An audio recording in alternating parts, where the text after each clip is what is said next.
Hey Cube owners, Filthy here. In today's video, we'll be going over the grass type moves of Generation 1. First up, we have Absorb, a 20 base power move that heals for half the damage dealt. It's very bad, but it's meant to be replaced later on by Mega Drain. Unfortunately, Kabuto and Kabutops can't learn Mega Drain, but yeah, it's supposed to be a low level move that gets replaced later on, so baby tier. Leech Sneed is a move that causes the target to get the seeded status condition. This means that every turn, 1/16 of their max health is stolen. You would think that this would be good in a generation with no passive healing, but 1/16 just isn't enough to really justify it. Also, the distribution is pretty pathetic. It's better in future gens when more Pokemon get it and it takes an eighth of their health, but in Generation 1, it's a B tier move. Mega Drain is the direct upgrade to Absorb, and due to it being a TM, its distribution is pretty good.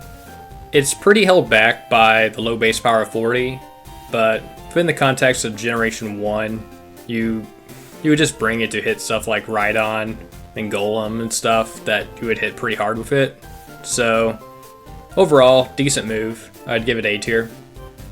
Petal Dance is an exclusive move of the Oddish line. It has 70 base power and locks you into it for 3 to 4 turns and confuses you afterwards. This is pretty ass. Most of the time you're not going to want to use this move, so C tier. Razor Leaf is a 55 base power move that has a high crit rate, which due to Gen 1 mechanics means that it will almost always get a crit. This is pretty powerful. S tier. Sleep Powder is a 75% accurate move that causes the target to fall asleep. Sleep is very fucking broken in Gen 1, so this gets very top of S tier.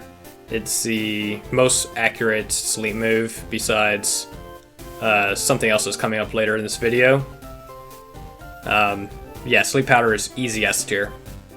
Solar Beam is an attack that charges the first turn and then hits hard the second turn.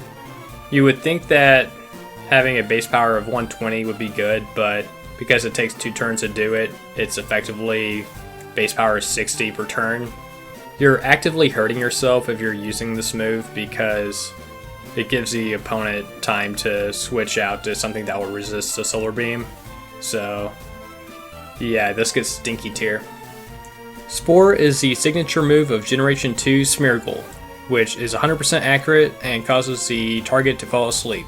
This is very good, very powerful, and probably one of the best things ever. Unfortunately, it looks like in Gen 1, Paris and Parasect also get it, but they are kind of trash, so you will never see Spore. Stinky tier. Stun Spore is a 75% accurate move that paralyzes the target. Paralysis is a very powerful status condition, and there are entire team compositions which rely on spreading paralysis.